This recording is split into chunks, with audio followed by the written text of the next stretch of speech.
Hey, what is going on, everybody? It's JayPlayzFTW here. I'm back with another video, and today we are ranking the Cuphead DLC bosses from easiest to hardest. Now, heads up, this isn't not like S ranking or A ranking or anything. It's just my opinion on how hard they are to actually play. And yeah, let's hop right into it. Starting off with the King's Game bosses, I'm about to fly right through them just because they're all like, sort of mini bosses. All you do is parry, and yeah, let's just get to it. And number 13 is the Pawns. They're boring and easy. Just jump and parry. Number 12 is the Bishop. Just run around the screen, turn off all the candles, and then you dash into them and rinse and repeat. Number 11, it's the Knight. Bro, why does it last so long? And all of its attacks look somewhat similar once out of dash, and that messes me up sometimes. But why does the fight last so long? Number 10 is, what did I have? The Rook, just because, I mean, it's like the King Dice fight where you just have to continuously parry heads and avoid little grinder sparks, but as long as you can do those like somewhat well, you can actually get through the Rook pretty quickly. And finally, we got the Queen. I mean, why do the cannons move is my question. And also, what is this? Onto the real list. And number 7 is the Howit Aces. I think they're the easiest because it's going to be one of your shortest fights. The first phase, all you're doing is avoiding tennis balls that can very easily be avoided.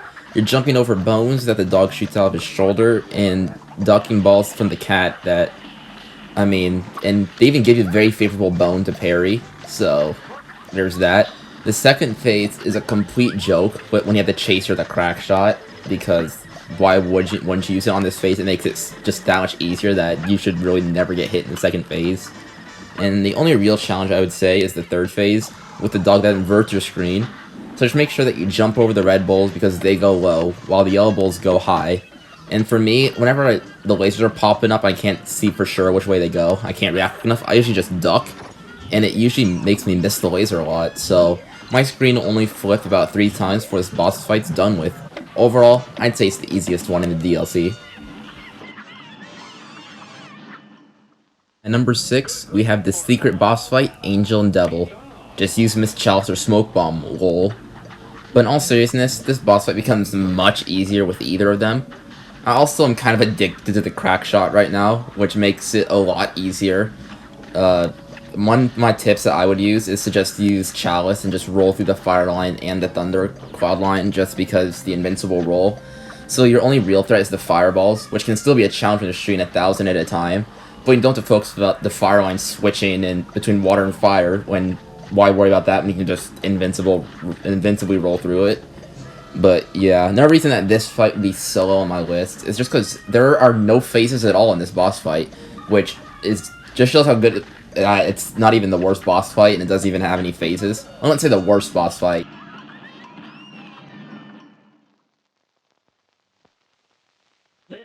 At number 5, we have Ice King from Adventure Time.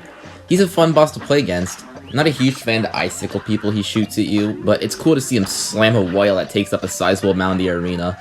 You don't get much to parry though, so if you see a pink card, you should probably parry it. His second phase, which is the hardest, and I would think it's by quite a bit, but becomes much easier with the Chalice roll, because his main thing that I take damage from when he does that is when he does his snowball, when he turns into a snowball and jumps or rolls across the arena. But put on Chalice and just hit the ground, you can roll either way and it just works. But put on Chalice, you can teach that snowman who's boss, then he's gonna yeet out of there and become a snowflake, shooting his eye and other things at you. You can jump around them pretty easily. The biggest problem I'd say is the platform, so as long as you watch where you are, you should be good to go. And I would say the charge shot actually works pretty well for this, but I'm addicted to the crack shot.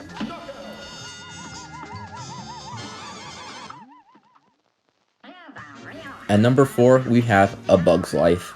I don't know why, but I actually find this boss kinda challenging. The spider part isn't too difficult, just use charge or crack shot, and make sure you keep your death balloon count low by just dashing through them, make sure you don't get too high. And then in comes another bug to bust out the moves while trying to murder you with music. And just like everything else, you can Chalice roll through the deadly beats, just to make sure you time it right and that you probably don't be on the same level as her, otherwise you'll just roll straight into her. And that's just a bad way to lose health. But you can take her out pretty quickly with a charge shot.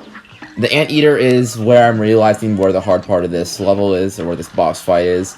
And tips for that is use crack shot, duh. And make sure on the opposite side of his mouth so you don't get licked when he spits out all of the bug balls.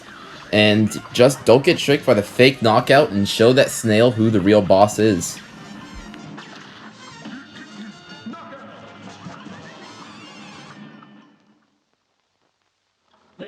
At number 3, we have Cowboy Sausage. I don't like, nor am I good at playing levels, so this is automatically going to rank high, and oh is it a tough one. The biggest thing I can say is to keep your distance with this boss. You can always kinda notice the oil monsters, but the dynamite and little spike balls that the horses shoot will catch you by surprise. If you can somehow get through that healthy enough, you gotta be mobile and shoot her while you're being sucked into the vacuum. And maybe you'll get your super during this time so you can blow through that phase and just activate your nuke and just make it a whole lot easier. The third phase is all about avoiding the spinning meat. That's all it comes down to. Otherwise, it's actually really pretty easy because you can just mini plane through the sausage cans, depending which way they go. And the final phase is all about swerving in and out of meat while avoiding mini obstacles. Really? It's just a whole lot of meat.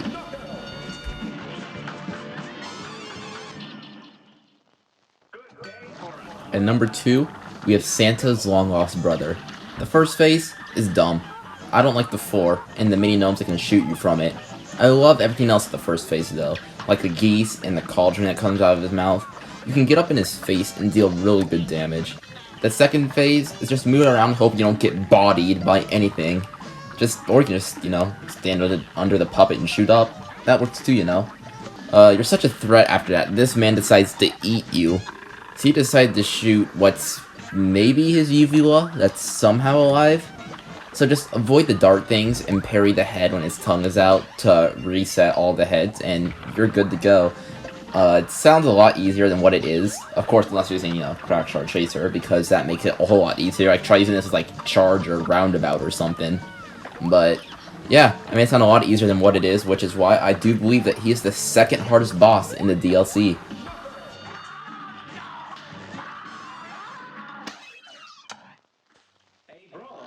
And at number 1, we have Chef Boyardee. Now I know, kind of anticlimactic as he is the final boss, but believe me, the chef came prepared.